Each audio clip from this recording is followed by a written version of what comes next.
Greater Noida में Sharda university के दूसरे दीक्षांत समारोह का आयोजन किया गया। इस मौके पर बतौर मुख्य अतिथि रहे आध्यात्मिक गुरु और आर्ट ऑफ लिविंग फाउंडेशन के संस्थापक श्री रविशंकर।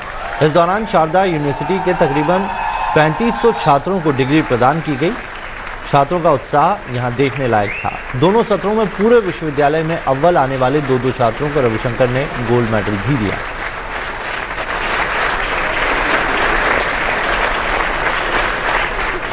भारत का आज तक एक भी यूनिवर्सिटी दुनिया के 100 यूनिवर्सिटी के अंदर नहीं है, उस स्तर का नहीं है। अभी हमें एजुकेशन स्तर को ऊपर करना है, देश को फिर से वो जो स्थान था एजुकेशन का हब करके उसको पुनः स्थापित करना है। उसमें ऐसे यूनिवर्सिटी, प्राइवेट यूनिवर्सिटी जो काम कर रही हैं श्रद्धा से, तो वो सराहनीय है। दिल्ली दरबार में अभी के लिए इतना ही।